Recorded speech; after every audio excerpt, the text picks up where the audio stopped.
Malaysia Indonesian অনেক ভাইয়েরা বোনেরা কাবার পাশে বৈবাহিক কার্যক্রম সম্পাদন করছেন। সম্প্রতি কাবার পাশে বিয়ের অনুমতি দেওয়া হয়েছে।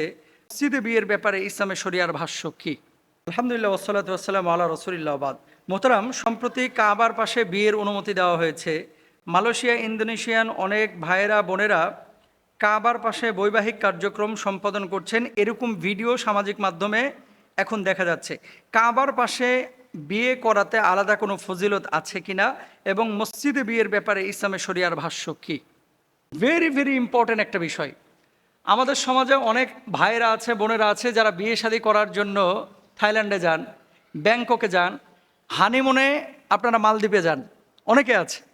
কিন্তু মালয়েশিয়ার একটা টেন্ডেন্সি বা চেতনা হচ্ছে বিয়ে শাদী তারা যদি বাড়িতেই করে, বিয়ের পরপরই তারা চলে আসে সৌদি আরবে হজ করার জন্য, উমরা করার জন্য। বাংলাদেশের হাজি ম্যাক্সিমাম পাবেন বুড়া থুরা, যখন একেবারে অচল হয়ে যায়, চলতে পারে না, উজু রাখতে পারে না, তখন যায় হজে। আর সিঙ্গাপুর, মালয়েশিয়া, আরব বিশ্বের এ সমস্ত দেশগুলোর ছেলেরা মেয়েরা যায় যৌবনকালে হজ্জে, ওমরায়। হজ ওমরা এগুলো কিন্তু কষ্টের কাজ। আম্মাজান আয়েশা সিদ্দিকা রাদিয়াল্লাহু তাআলা আনহার হাদিস আল্লাহ রসুল সাল্লাল্লাহু আলাইহি ওয়াসাল্লাম থেকে তিনি বর্ণনা করেছেন। আল্লাহ রসুল বলেছেন কি, তোমরা বিয়ের এলান করো, ঘোষণা করো, বিয়ের অলিমা দাও এবং বিয়ে তোমরা মসজিদে সম্পাদন করো। তো মসজিদে সম্পাদনের ক্ষেত্রে আল্লাহ রাসূলের একটি হাদিস তিরমিজির মধ্যে যেটা পাওয়া যায় এটা আছে, কিন্তু মসজিদেই বিয়ে করতে হবে এটা জরুরি কোনো বিষয় না। এখন হেরেমের পাশে, কাবার পাশে 4-5 দিন আগে আমি একটা ভিডিও দেখলাম, আসলে কলিজা শীতল হয়ে যায়। হেরেমের এই চত্বরটা বুঝেন, এটা কি বরকতের চত্বর।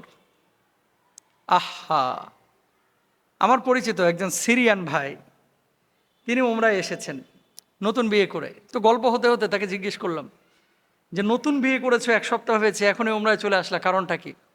আমি বাচ্চা নিতে যাচ্ছি। তো বাচ্চা নিতে যাচ্ছ, বাড়ি থেকে কি নেওয়া যায় না? স্ত্রীর সাথে মেলামেশা করার পরে আল্লাহ তাআলা তো একটা ফয়সালা করতে পারেন। তো বলছে না, আমি এখানে তওয়াফ করব, উমরা সম্পন্ন করে মাথা হলক করে আমি আমার স্ত্রীর সাথে এই উমরার সময় আল্লাহর কাছে 7 তওয়াফি আল্লাহর কাছে দোয়া করব, রব্বানা হাবলানা মিন আজওয়াজিনা ওয়া যুররিয়াতিনা। এই দোয়াটা আমি করব এই কারণে যে আল্লাহ তুমি আমাকে একটা সৎ সন্তান দান করো। তো তওয়াফ করার পরে যদি আল্লাহ চায় আমার তো গুনাহ মাফ করে দিতে পারে, সাই করার পরে আল্লাহ গুনাহ মাফ করতে পারে, হালক করার পরে আমার গুনাহ মাফ করতে পারে। তার মানে আমি ওই সময়টা একটা বরকতের মুহূর্তে থাকি, একটা ভালো সময় থাকি। সেই সময় স্ত্রীর সাথে মেলামেশা করলাম আমি হোটেলে গিয়ে। ওই বাচ্চা যদি কনসেপ্ট করে, আমাদের ধারণা আরব বিশ্বের যে এই বাচ্চাটা সৎ হওয়ার সম্ভাবনা আছে। সুবহানাল্লাহ, কি টেন্ডেন্সি! তারা বাচ্চা কাচ্চা নেওয়ার জন্য তওয়াফ করে কোথায়? কাবার পাশে। আর আমাদের দেশের ছেলেমেয়েরা হানিমুনে যায় ব্যাংককে, যায় কি করে? দেশে পড়তো ফুল প্যান্ট, ওখানে যায় পরে হাফ প্যান্ট। অনেক মেয়েরাও আছে এরকম, দেশে পড়তে মনে করেন একেবারে হিজাব, দেখতে রাবিয়া বসরির মতো, আর ওখানে যায় মনে করেন মাশাআল্লাহ একেবারে খচ্চরের মতো, খবিসের মতো আচরণ, ছোট্ট গেঞ্জি পরে, প্যান্ট পরে, এভাবে বাস হানিমুন করে বেড়াচ্ছে। ঘোড়ার ডিম, তোর বিয়ের মধ্যে কোনো বরকত থাকবে না, আর তোর সন্তান সন্ততি ভাই আল্লাহওয়ালা হবে না, বিশ্বাস করেন। এই সমস্ত কাজ যারা করে, অর্থাৎ নিজের শরীর, এই উলঙ্গ দেহ প্রদর্শন করে, মেয়েদের পেটটা তো দামি পেট, এই পেট থেকে কিন্তু মিজানুর রহমান আজহারি বাইর হয়, এই পেট থেকে কোরআনের পাখি আল্লামা সাইদি হুজুর বের